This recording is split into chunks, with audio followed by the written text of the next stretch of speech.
Hello. Howdy. Welcome to Dream Idiots. Hi, Brian. How are you? I'm doing great. How are you? I'm doing okay. We're in the midst. This is Morris. That's Brian. This is Dream Idiots. We're your hosts.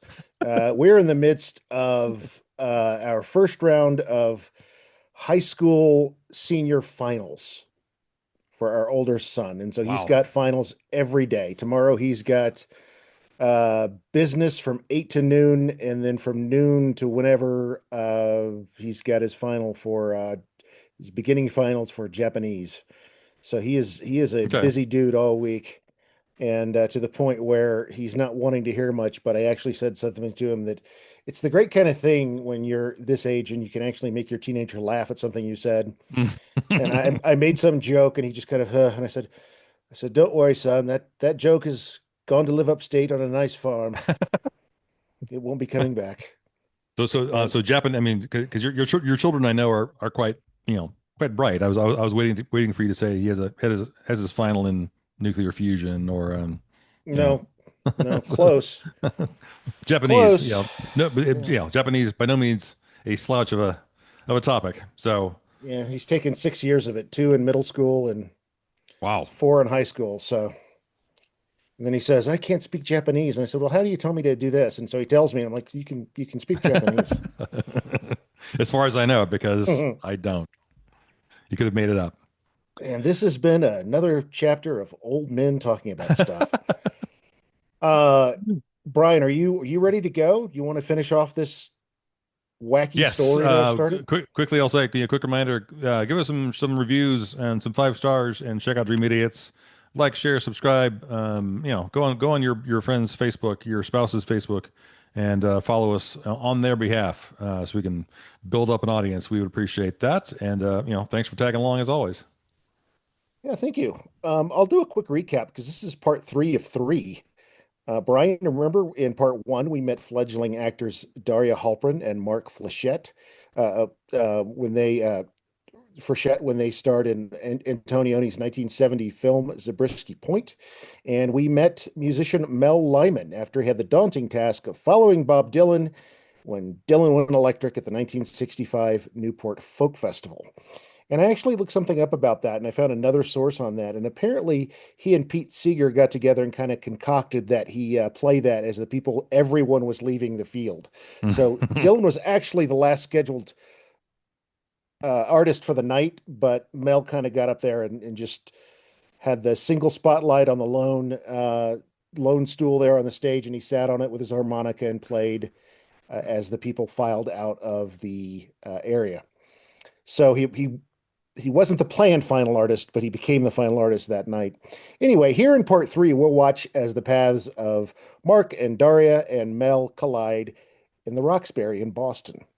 Let's catch up with what Daria and Mark have been up to. Since the release of Zabriskie Point, they had become a romantic item, and on the national stage, they were referred to as America's counterculture couple.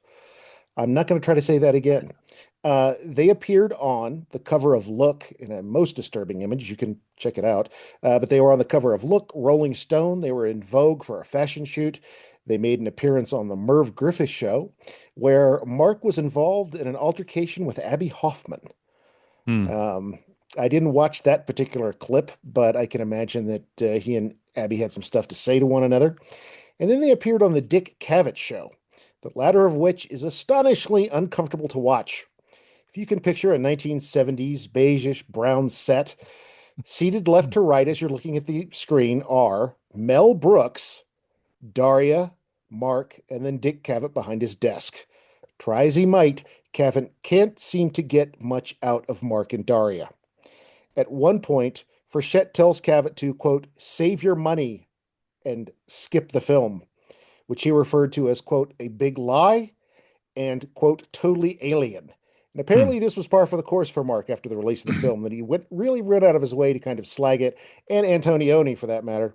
Cavett designates Frechette's statement then and there in typical Dick Cavett fashion by calling it a non plug.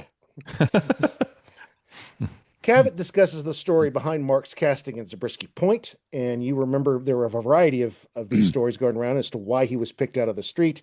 Mark says it was something that happened at a bus stop. What happened at a bus stop? Oh, you might call it a verbal altercation. I mean, it was like pulling teeth with this guy.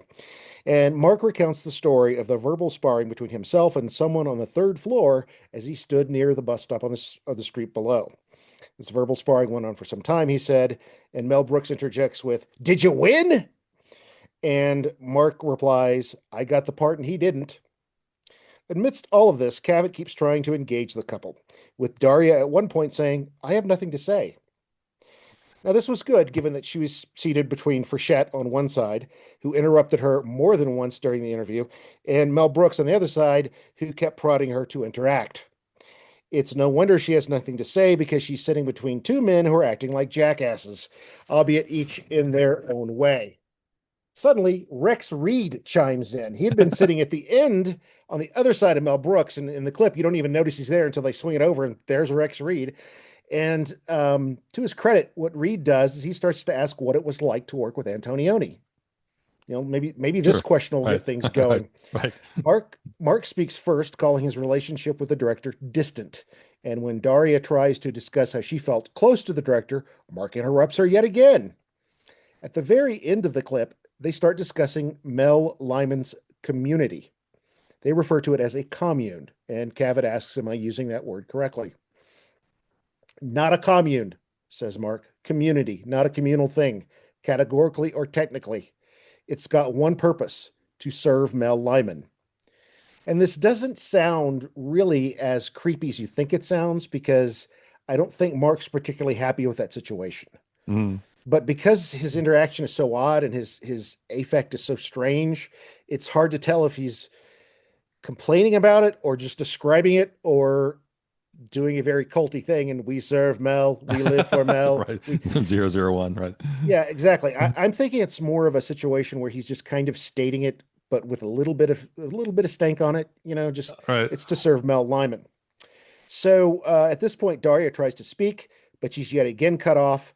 So then she finally kind of smacks Mark in the arm and refers to the constant interruptions about how she's got something to say, but by the time she gets settled down, she's completely forgotten what it was she had to say.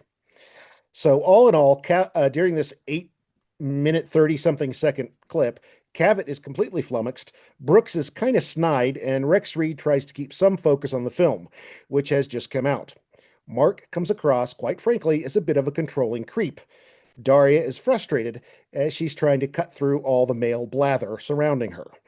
It's really, really an odd, uncomfortable situation. A lot of people have said what it is, it's the generational gap. These kids have produced a piece of art, been a part of a piece of art, and the older folks can't understand it. Owner meaning Dick Cavett and Mel Brooks. And Rex Reed is kind of trying to mediate and find some good questions in there. It's really strange. Um, Now, since Mel Lyman was the last topic covered in the Dick Cavett clip I just discussed, let's catch up with Mel. Lyman had operated his intentional community in the Fort Hill area of Roxbury in Boston since 1966. Now, Bryan, you've known me for almost 40 years, which is hard to believe. And you know this. A lot of my other friends who've known me as long, my wife knows this, my parents knew this. As with most things I learn about, I do it because I heard, saw, or read about it in songs, movies, or comic books. That's Mhm. kind of the way I roll. I also learned about the Roxbury via popular culture. It's pretty fun when a cultural artifact like that sends you off on a knowledge quest. You learn more about it.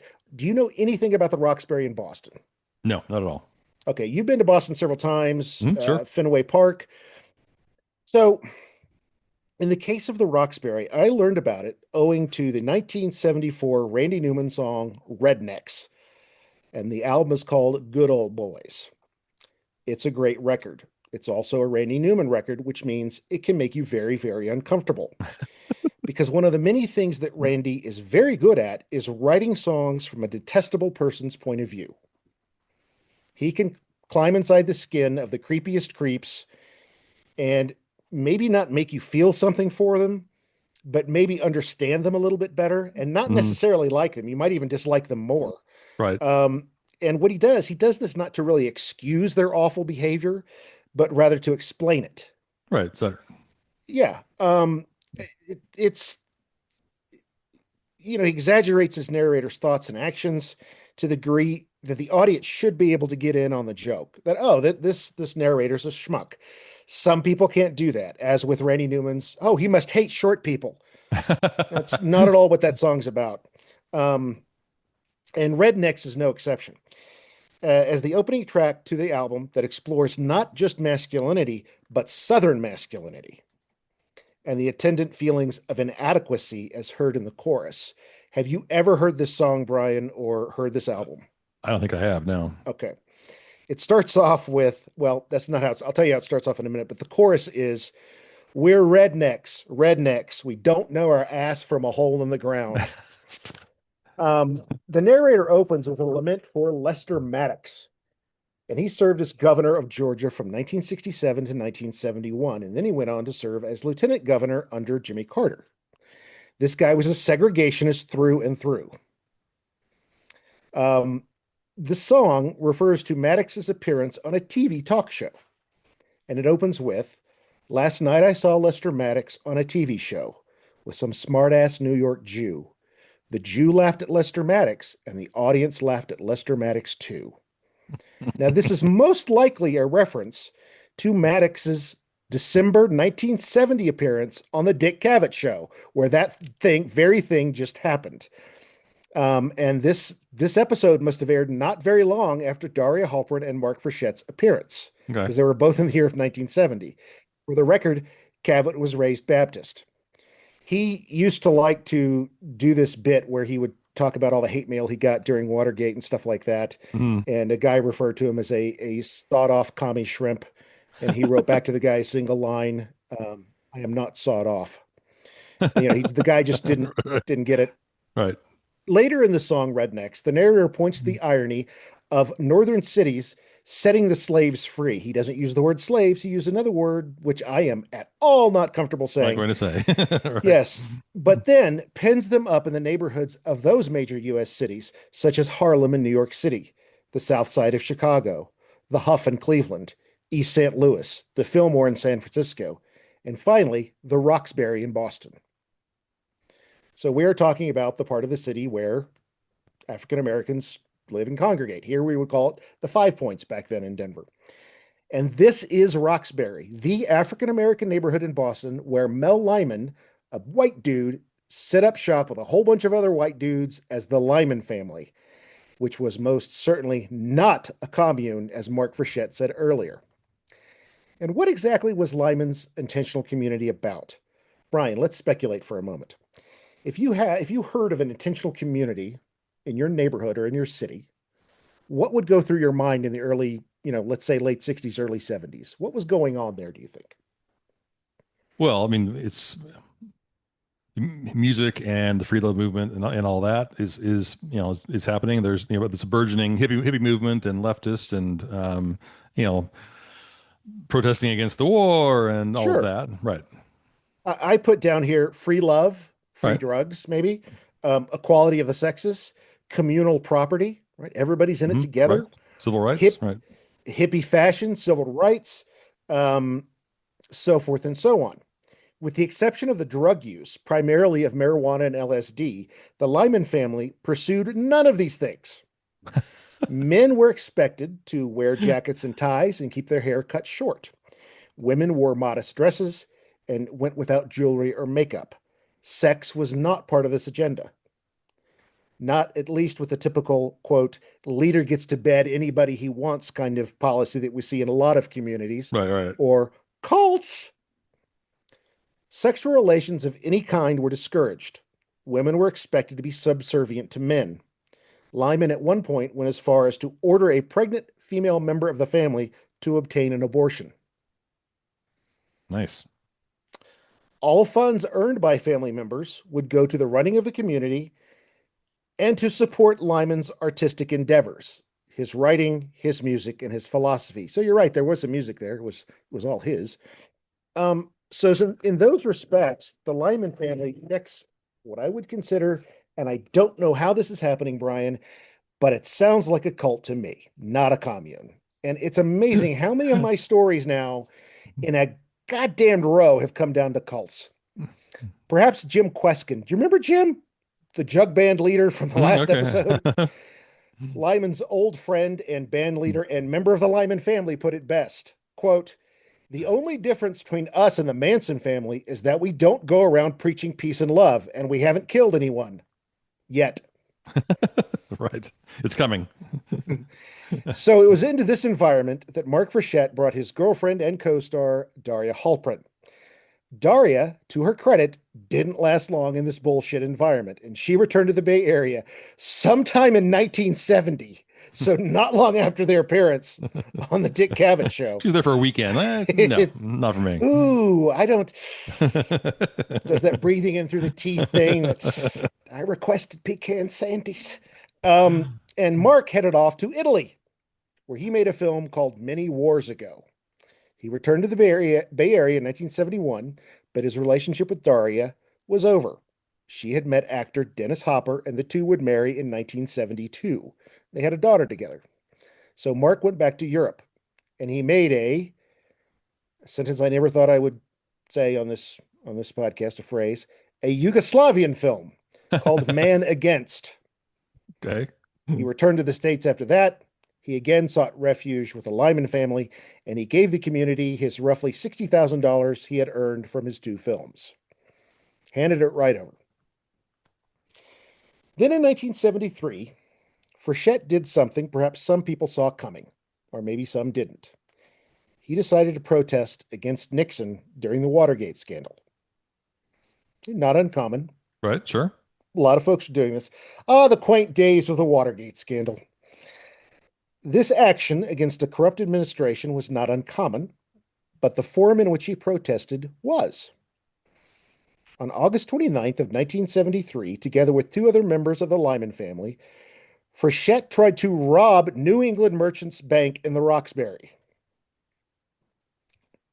Okay. Mm-hmm. One of his co-conspirators was shot dead by the police. When Frechette and the other crew member were finally captured, police found that there were no bullets in their guns. The two remaining would-be thieves received 6 to 15-year prison sentences. The reasons behind this heist attempt were political. Said Frechette, quote, this is a lengthy quote, but it's a good one. We did it as a revolutionary act of political protest. Okay. Okay. Yeah, we heard, remember that's how in 1978 Jim Jones would refer to their mass suicide. It was murder, Right. as an Exactly. act of revolutionary suicide. Right. Yeah. So Patty here we go. Hearst, same thing, right? Yeah, exactly. Right. We did it as a revolutionary act of political protest. We had been watching the Watergate hearings on television, and we saw John Dean tell the truth, and we saw Mitchell and Stans lie about it. We saw the apathy, and we felt an intense rage. They did not know the truth and did not want to know the truth. We know the truth and tried to show it to them. Because banks are federally insured, robbing the bank was a way of robbing Richard Nixon without hurting anybody. We just reached the point where all that the three of us really wanted to do was hold up a bank. And besides, standing there with a gun, cleaning out a teller's cage, that's about as fucking honest as you can get, man. He's not wrong. It's if he had said something like that on the Dick Cavett show, there might have been a little bit more interest in him. So let's wrap up this story, Brian. Mel Lyman died in 1978, but this didn't become public knowledge until sometime in the mid 1980s. He was 40 years old. Lyman family members never produced any kind of documentation as to the circumstances of their founder's death. But one member on Deep Background told a reporter that Lyman completed suicide via overdose while visiting in Los Angeles in 1978. So let's add Lyman to the notorious list of cult leaders whose stories end in self-destruction. Jim Jones, David Koresh, Marshall Applewhite, so on and so forth. Right. Daria Halpern acted in one more film, and it's a film I really want to see. It was in 1972 called The Jerusalem File. She and Dennis Hopper divorced in 1976. Out of the trauma of the 1960s and early 70s came something truly incredible for Daria Halpern, an interest in creative arts therapy. Have you ever heard of this, creative arts therapy? I bet Nope. you have. It's a discipline which uses dancing, drama, painting, and other artistic endeavors, poetry, music, in the healing process. In 1978, Daria opened the Tamalpa Institute in California with her mother, Anna Hulprin. Anna was a professional choreographer. The Institute is still around today in San Rafael, and it helps people heal through dance. Cool. It's Okay. pretty cool. Yeah. And Yeah. it sounds like it works. It sounds, I mean, I've heard of, people going through art therapy, things like that. So she came out of this wanting to make the world a better place. And that's pretty cool. Right. In part one, I admitted that I'm not a very good storyteller. I needed more than, in Jean Luc Godard's words, a girl and a gun to tell this tale. So let's do the checklist. I needed a guy. That was Mark Frechette. I needed Newport, Rhode Island, the Roxbury, and a harmonica. Check, check, check, and check. I mentioned Dick Cavett possibly showing up. Check. I said I would hold a few things back, as surprises. Randy Newman, the Lyman family, and the failed bank heist. Check. That leaves just one item on my list that I'm calling my check-off list. Okay. Do you recall what it is? No.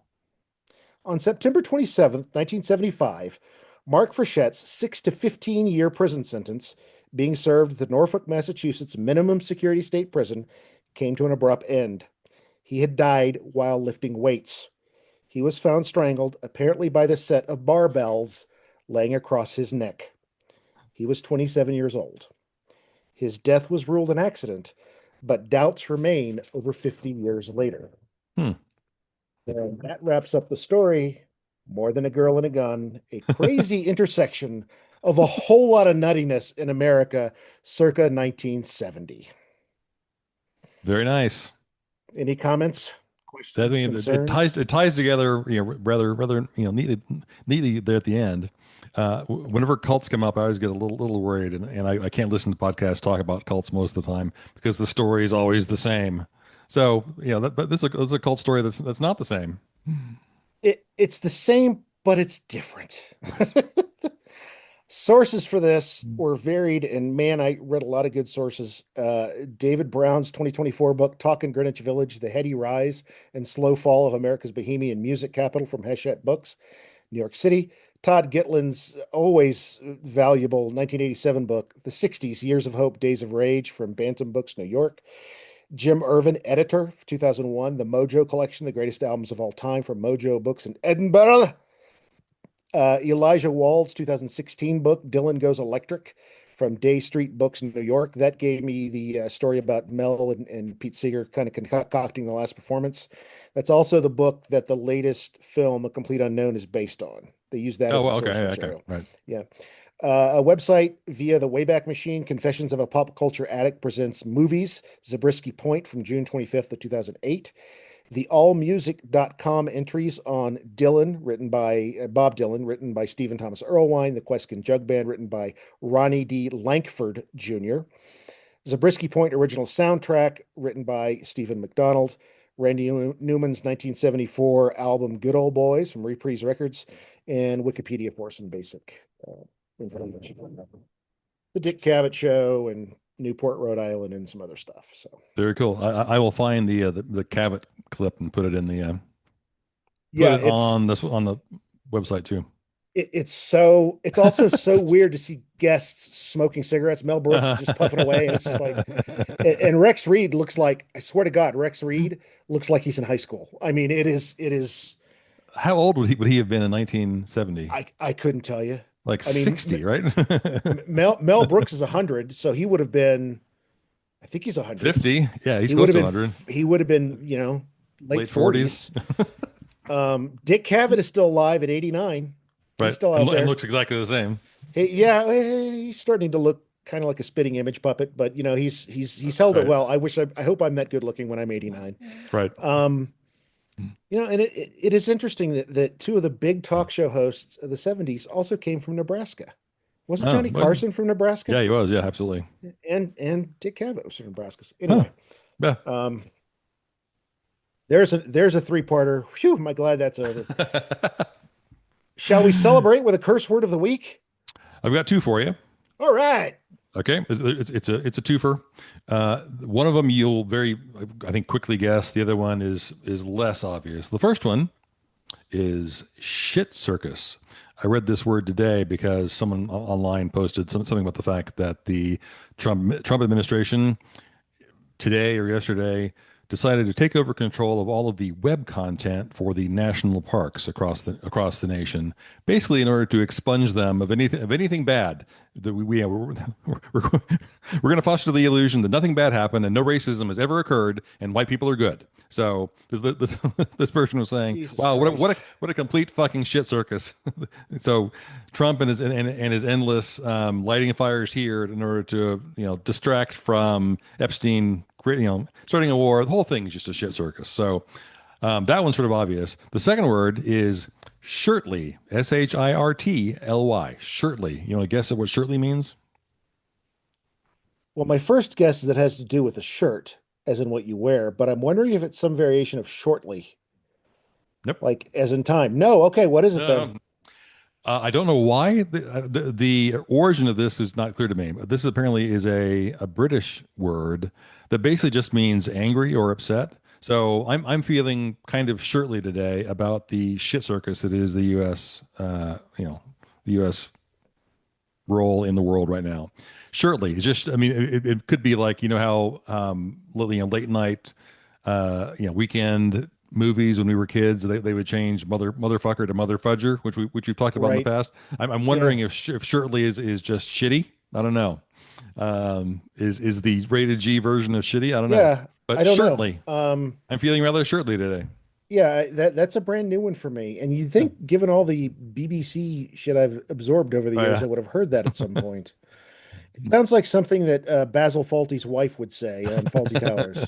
Don't get shirtly with me, Basil. So there you have it. In shit circus, the worst job in the shit circus is being the juggler, the shit juggler. That's just Hmm. because in today's world it would be on fire as well. My God. Yes.